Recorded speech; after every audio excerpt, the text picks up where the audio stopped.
Le Napoli refuse une offre pharaonique de l'Arabie Saoudite pour Victor Osimhen. La colère noire de Juan Laporta et le Barça contre le Paris Saint-Germain. Bonsoir à vous, chers amis téléspectateurs d'Afrique Sport, et bienvenue dans votre journal du soir, le récapitulatif des informations sportives de la journée. Mais avant de débuter, abonnez-vous sur cette chaîne pour ne rien rater de l'actualité et n'oubliez pas d'activer la cloche de notification, chers amis. Nous allons débuter ce tour de l'actualité avec Moussa Doumbia, le joueur malien actuellement dans le viseur de Al Fateh. Libre de son contrat avec Sochaux, l'ailier malien intéresse l'Arabie Saoudite mais aussi le club de Championship Sheffield United. Selon Foot Mercato, Moussa Doumbia est passé par Reims entre 2018 et 2019. La Saint-Etienne avait fait une proposition de contrat mais ce n'est pas allé loin. Mais actuellement, il y a Al Fateh qui s'est positionné pour essayer de décrocher l'ailier malien. Pensez-vous, chers amis, qu'il doit rejoindre l'Arabie Saoudite? Donnez vos avis en commentaire. Après lui, nous allons parler du joueur du FC Séville. Il s'agit de Yacine Bounou, actuellement le gardien de but marocain qui est dans le viseur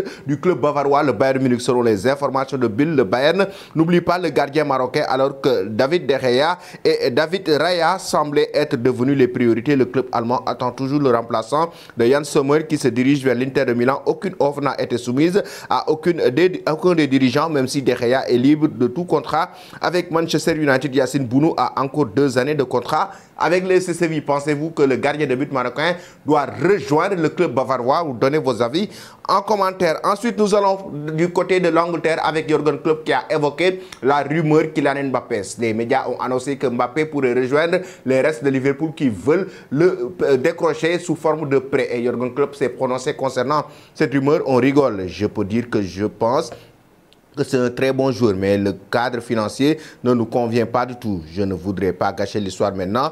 Pour autant que je sache, il n'y a rien à faire. Mais il est possible que quelqu'un d'autre ou un autre club prépare quelque chose et veuille me surprendre. Mais cela, ce n'est pas produit depuis que je suis ici et ça fait 8 ans. Ce sera la première fois, a déclaré Jürgen Klopp au sujet d'une possible arrivée de Kylian Mbappé chez les Reds de Liverpool. Ça veut dire que selon l'entraîneur allemand, Kylian Mbappé ne débarquera pas chez les Reds de Liverpool. Que pensez-vous, chers amis, de cette situation? Vous donnez vos avis en commentaire. Après cela, maintenant, nous filons directement en Italie avec le Napoli qui a refusé une offre de 140 millions d'euros pour Victor Osimhen. Selon la bombe annoncée par l'équipe, ce lundi, le club saoudien d'Al Hilal aurait en effet soumis pas une mais 2 propositions monumentales. Pour le buteur de Napoli, l'écurie qui a attiré cet été le Sénégalais Kalidou Koulibaly aurait, selon le quotidien français, dégainé une première offre de 120 millions d'euros, puis une seconde de 140 millions d'euros ces dernières heures, toutes refusées par les dirigeants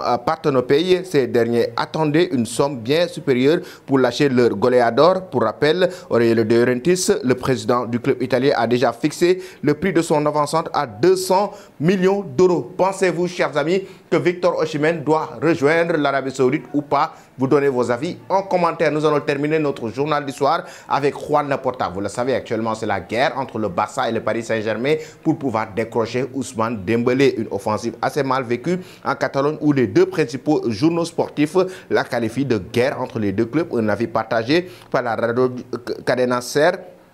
Cadena Copé qui assure que Juan Laporta, le président du Barça, serait très en colère contre le PSG. Le dirigeant catalan s'est activé ces derniers jours à convaincre le champion du monde 2018 de rester au Barça. L'ancien Rennais est lié au Barça jusqu'en 2024 avec une saison supplémentaire en option et qu'il n'a pas activé. Et actuellement, le Barça, mais notamment Juan Laporta, est très en colère contre le Paris Saint-Germain qui veut payer la clause libératoire du jour pour le décrocher. Pensez-vous, chers amis, que Ousmane Dembélé doit rester au Barça ou rejoindre le Paris Saint-Germain? Vous donnez vos avis en commentaire. Toi qui me suis et qui n'es pas encore abonné, c'est le moment de le faire. Et n'oublie pas d'activer cette cloche de notification. Merci et très belle soirée.